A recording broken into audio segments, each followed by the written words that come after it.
Hello, everybody, and thank you for tuning in to the Liberty Report.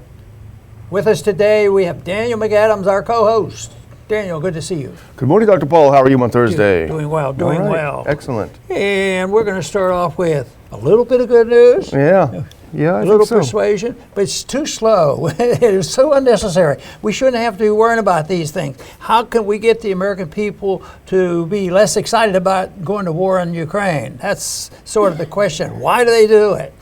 Anyway, you keep up with the polls. You like polling numbers. Polls. You must have taken a lot of math and like statistics and things. Only when they go our way. That's the only time I like Okay, them. but the polls have been shifting. We've had some reports here in the last couple months, and it's been slow in coming to get really good polling on COVID, but it looks like the shift in public attitude that the deep state's allowed to get out into the media. It isn't only a few of us reporting on this. This is getting into the regular media, and this is an AP polling thing that we want to talk about. And we have had several polls, but the direction is important. There's less and less enthusiasm by the American people for going to war and continuing this war in Ukraine.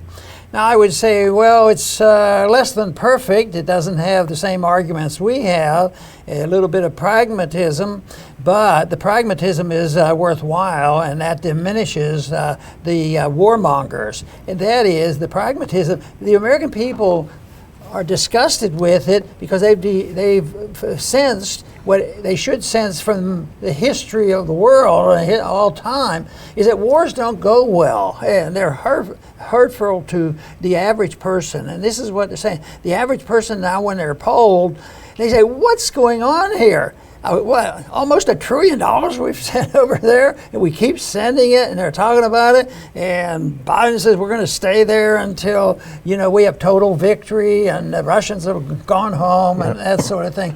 But the people are saying, well, maybe not. We have enough problems. And they're starting, it's a reflection that our economy is not nearly as rosy as the reports are on television, because they always say, oh, well, there's not that much inflation, it's getting better, and all that double talk that they have.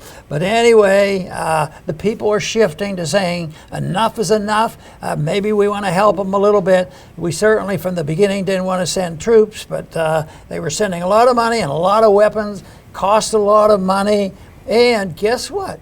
There's neglect of some of the problems we have in this country. Where's the buckets of money? Oh, we're sorry, we can't do that. We've sent all the buckets of money to Ukraine, but I'd like to look it up and find out how much good we did, but we can't find the money. Well, who benefited by that? Oh, there's a little bit of corruption over there, and people stole it, and which is natural in all the wars. I've always argued against foreign aid because nobody has audits of foreign aid, and it usually ends up in the bad people who are the enemies that we're trying to restrain. But anyway, this little poll shows that the shift is in the direction the American people are getting tired, and we want to encourage them. Yeah. This is bad news for the Biden administration and for the Republicans, the mainline Republican Party, which has always been pro-war, has never seen a war it doesn't like, because it shows the continued moving away from support for this war. We can put up this just came out yesterday. They've been tracking this from the very beginning, almost a year ago. Ukraine aid support softens in the U.S., AP NORC poll. Now, one of the things we talked about just before the show started, AP has been very, very pro-Ukraine and very, very pro-war. So it must physically pain them to support, to show this absolutely shrinking support. And if we can put on the next clip, this tells you just in numbers what's happening. 48% say they favor U.S. providing weapons to Ukraine, with 29 opposing, 22 saying neither. So less than half of Americans now support sending weapons into Ukraine. That's down from May of 22, when 60% of Americans were in favor. So from a almost 2/3 majority down to a minority approving sending more weapons to Ukraine.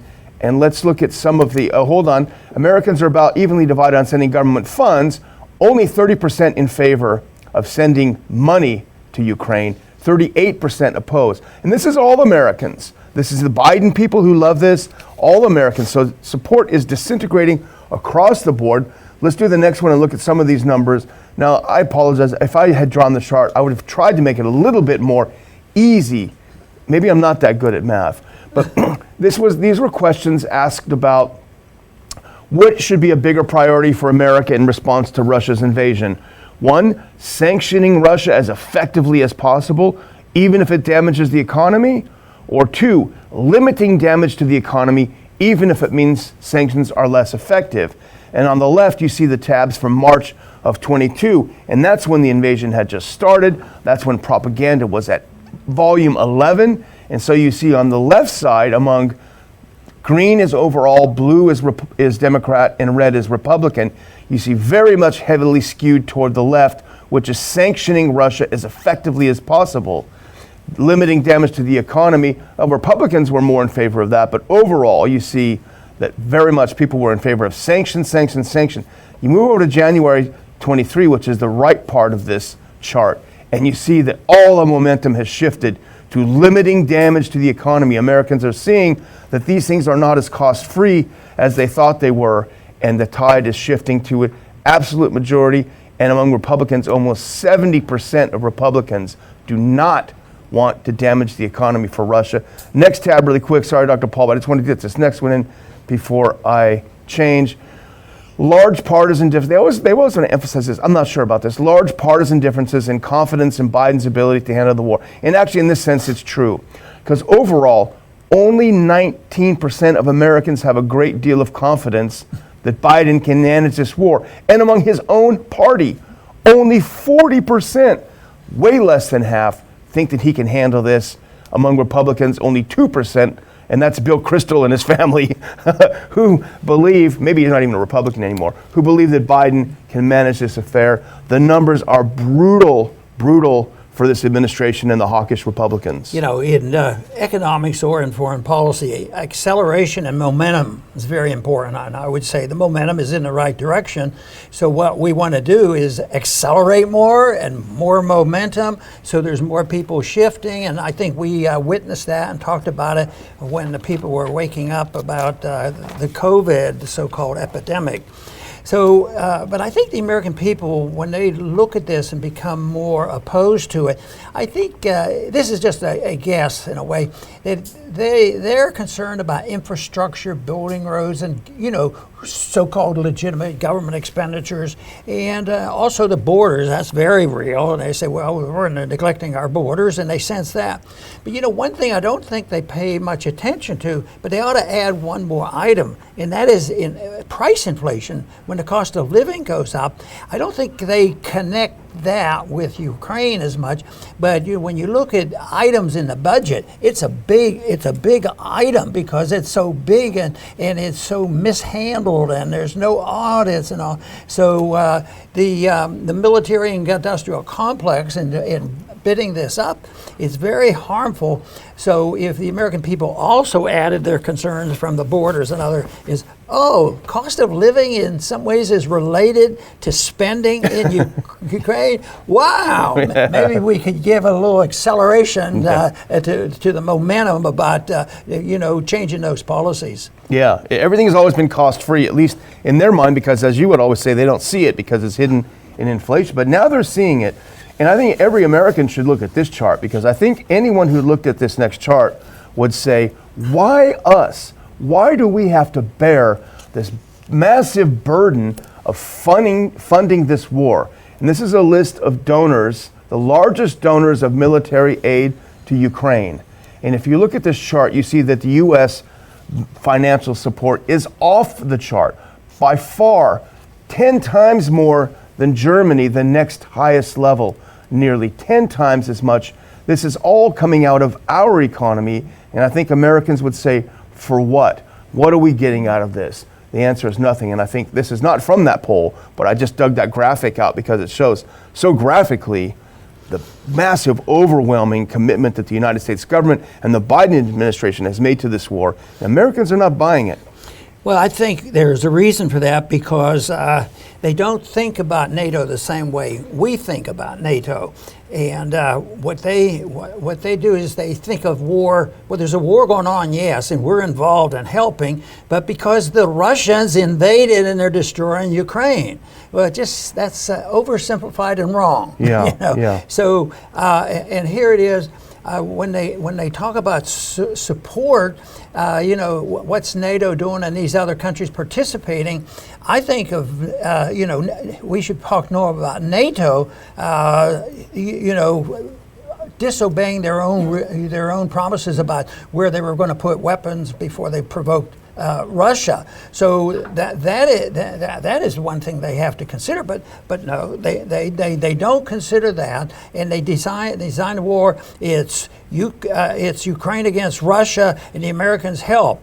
But I see it as when you see this, NATO involvement. Well, we're NATO. Yeah. We're NATO, and we put the money in, and then they avoid the subject. But the people are right. It's our money. I think they're starting to realize we're providing these weapons, and I just think it's worse than they've ever even thought about. Mainly because it affects a lot more than infrastructure. And even if everything the other side said is true, that Russia in an unprovoked way woke up one morning and decided to invade its neighbor, that still would not make the case for our involvement at all. Ukraine is not a NATO member. We have no obligation, legal or moral, to support Ukraine. So even if the worst case scenario, that still would not make the case. As we point out from the beginning, the claims are not correct. There is a lot more to it than this, but even so, it wouldn't make the claim. Well, let's move on to a related topic, and if we can put that up, this is from Dave DeCamp at antiwar.com.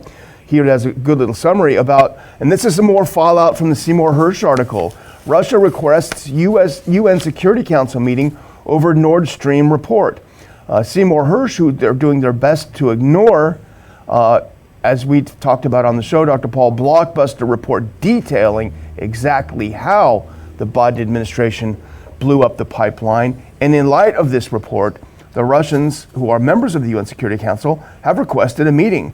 And this is a statement of Russia's first deputy representative to the UN. He said, in light of new information regarding the bombing of the Nord Stream gas pipelines, we have requested a UN Security Council meeting to be held on February 22nd at 3 p.m. New York time. And so they want the UN Security Council to get to the bottom. This kind of tricky situation for the U.S. They've denied it. Totally untrue, no truth at all to it. Kind of like they denied Hersh's story about Abu Ghraib. Totally untrue, nothing to it. Turns out to be true. I think they're in panic mode in Washington over this. Yeah, and back to the emphasis, it should be that if we're trying to soften the blow and reduce the warmongering stuff going on, they have to realize that this is a war between the United States and Russia. And but no, for our benefit, and even Russia diplomatically, maybe they want to blame NATO too, but the accusations about that pipeline was just off, and there was another threat, by the Russians.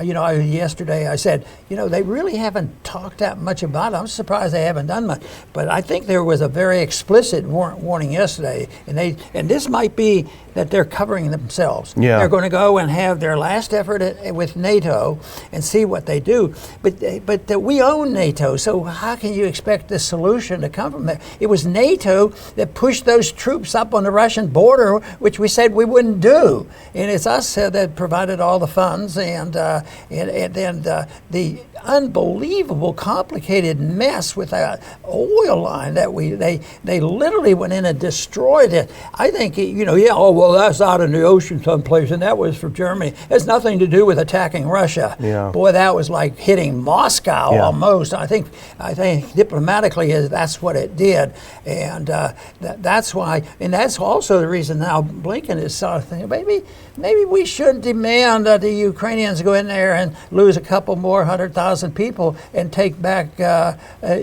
eastern Ukraine. And he's saying, well, maybe we should just wait on that. Well, that means there is a big concern, but it's also Biden said he is not going to do anything and talk about any about peace until they get all that land back. Yeah. So they're stalemate now. We need this momentum. churn it up. American people, wake up.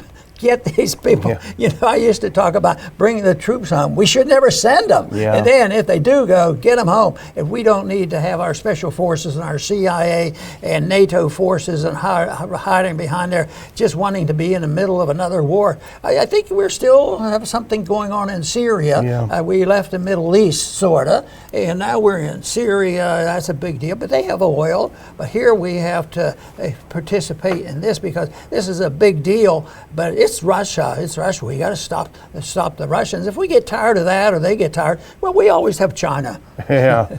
Well, I'm not a big fan of what impeachment has become, but if what Hirsch has written is accurate and true, this is a blatantly illegal act by the Biden administration.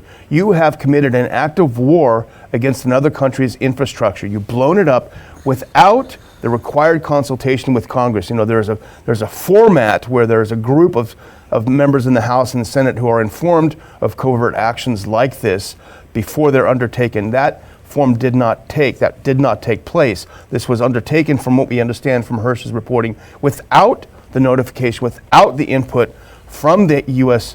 House of Representatives and U.S. Senate, a blatantly illegal act of war against another country.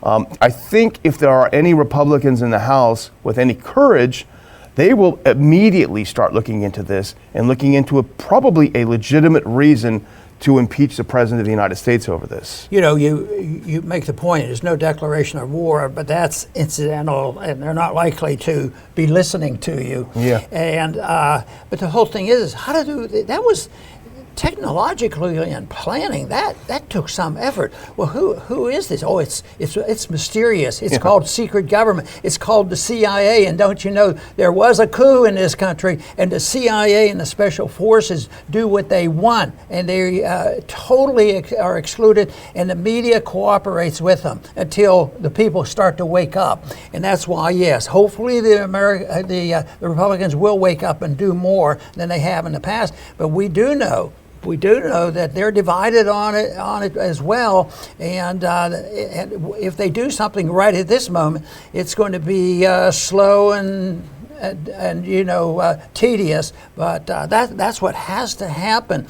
But it isn't. But this is. You make this point about Congress didn't give permission. This is an act of war. Yeah.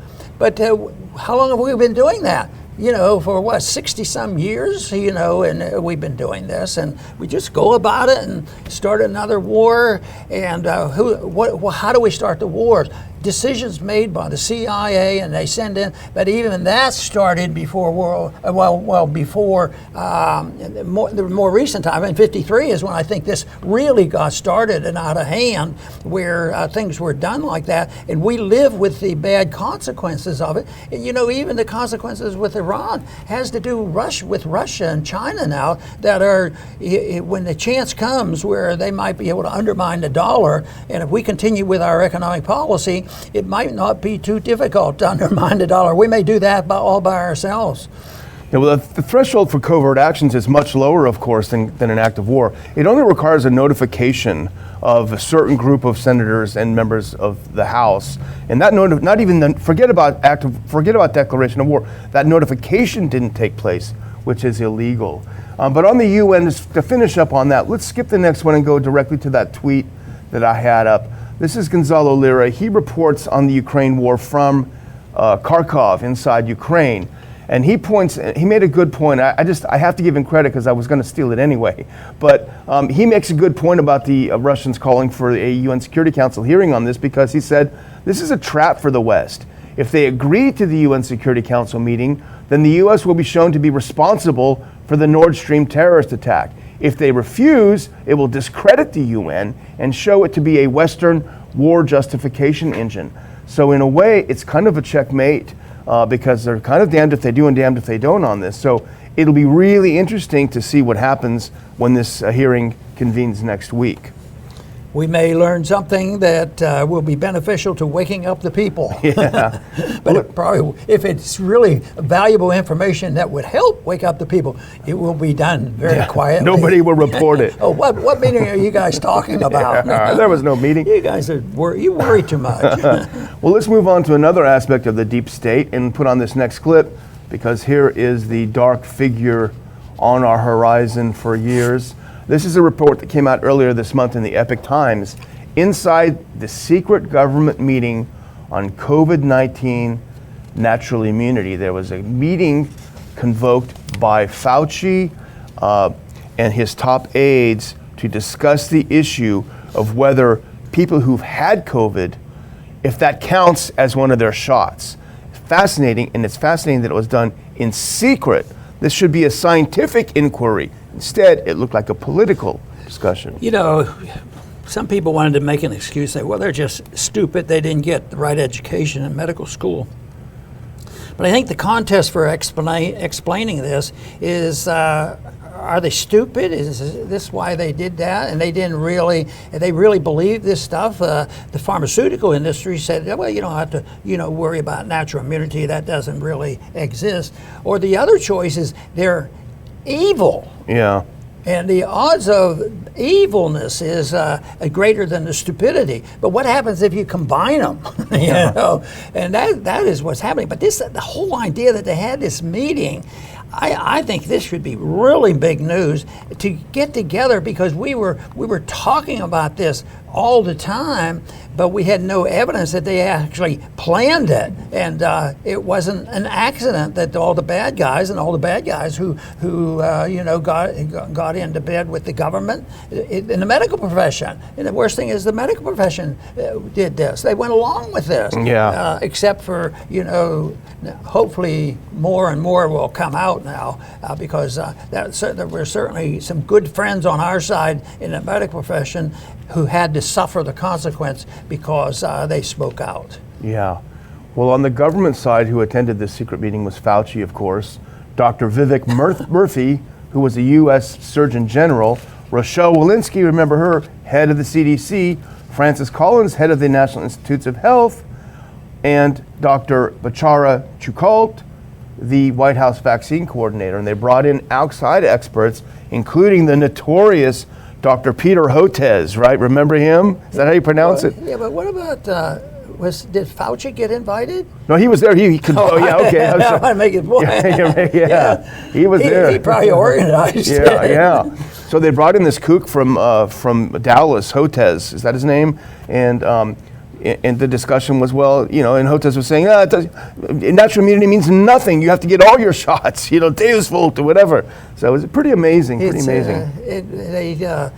They took a vote from Pfizer. They had a couple extra votes, and Pfizer said, well, our bottom line. What do you think we're doing? Do you think we're doing this out of generosity? We have a bottom line. We have stockholders to satisfy. Yeah. What a mess. Well, one of the people that we followed throughout the COVID era and who gave us such great statistics, such great analysis, and we're grateful too, is Justin Hart. And he put out a little tweet about this earlier this month, and I think it summarizes it quite well. If we can put that up, the next one actually, if you can.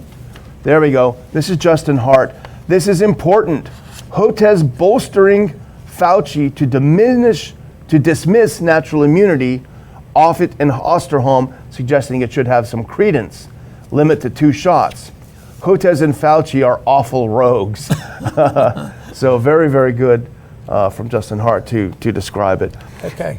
Here's the next story, though, and it's kind of a sad story. And I think, if you don't mind, we'll start with a video clip. Okay. And this is the football player Damar Hamlin, who's dramatically on Monday Night Football, his heart stopped. Now he's talking to Michael Strahan, who's a football legend, and Strahan is now a journalist, and he's asking him, what happened, Damar? What happened? Let's listen into that first 31 or so seconds. From the ICU, the question on so many minds, what caused his heart to stop beating? You're 24, peak physical condition, could run circles around me right now. How did doctors describe what happened to you?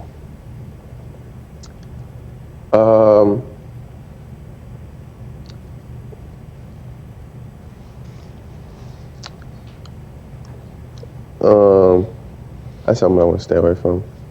I know from my... That's dramatic, isn't it, Dr. Paul? That's silence is sometimes the most facial dramatic expression. thing. Yeah. What do you make of it? sad. I'm sad. Other people will be sad. It's a tragedy, but all it's going to do is get people more determined that they want to know the truth about this. Yeah.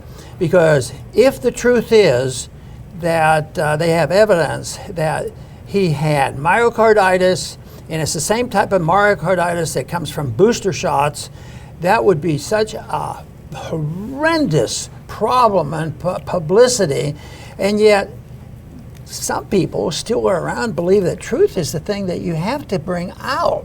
And can you imagine how Hamlin, the position that he's in? You know, he's sick, he's had trouble, he's recovering, and his loyalties are to football and everything else. They put him in a predicament physically and mentally. Yeah. And to me, it's just sad. And yet, we don't know the answer. There's enough people now who are very suspicious that if they have any evidence that, I think they would have evidence if he has myocarditis, with all the equipment they have and the ultrasounds and things that they can do. They could find out if it's myocarditis, and similar to what other people have had. How long would they do this? So there's no easy answer. You think about the sympathy and empathy that everybody has for the football player. That it's just so tragic, but I think eventually people are going to know, and they're going to be very unhappy, but they won't be able to do anything because the longer they wait, people have short memories and all. But that is so sad. Yeah. The thing, I don't know if you have the same impression. When I saw him pausing, to me it looked like fear. It looked like he was afraid to answer the question. Yeah, I think it is. It was probably that in combination that he's recovering from a very serious illness, and whether it was all, intellectual slowness or intellectually positive in, boy, this is a tough one, how am I going to do it? It's almost like maybe he should have not taken the interview, you know, because he was put in the box in a dilemma like this. If they're going to ask me what I know, and he probably, the doctors are supposed to tell patients, but in this state today, if they can deny natural immunity, believe me, they can conspire to deny information, to patients, and that to me would be a great tragedy. But medicine has been under such vicious attacks, over the controls over COVID. That is a sad story too, on how many doctors rolled over and did what they told. Yep. And the patient suffered from it. Yeah, very sad. Well, I'm going to go ahead and close out if you think you're ready, Dr. Paul. And if we can just skip to that very last clip, because I will remind our viewers, this will be our last live show before Dr. Paul and I pile into our pickup truck and drive up pile onto our plane and drive up to Washington, D.C. for the Rage Against the War Machine rally, February 19th on Sunday. We urge everyone who can to make this a very, very large rally. Make it something they cannot deny. Make it something they cannot pretend does not exist. The lineup of speakers ranges across the spectrum of political views in this country, all gathered together to rage against the war machine. And the epicenter of the war machine is Washington, D.C., so it's an appropriate location. We're looking forward to it. Very good. And we'll be hoping we have a couple people come because there are some other good speakers, There are. There's a lot of great speakers. So, this is something that, of course, I've talked about a whole lot. Most people know that I started into medicine. I started into politics when I was a medical doctor. And I just got fascinated with economics and the monetary system, that sort of thing, and the Federal Reserve. And then I got involved because I found out that economics is very much involved in our foreign policy. And then I had somebody talk me into signing up and running for president. And that's a mixed bag. I didn't quite make that one. And but one of the lines that I used in those speeches that I gave, which was very popular, bring the troops home, because we were in the midst of the Far East War. How do you solve the problem? That'd be very blunt. What do you do? What do you do? Even if you want to bring it home, how do you do it? We just marched in, we can just march out. And that was well received. But I'm going to modify it. I might even end up modifying it in my speech, is not so much we just marched in, we just marched back out. I'm going to say let's not march in unless it's proper, constitutional, moral, and makes some sense. And then we wouldn't have to face all these problems that we have. I want to thank everybody for tuning in today to the Liberty Report. Please come back soon.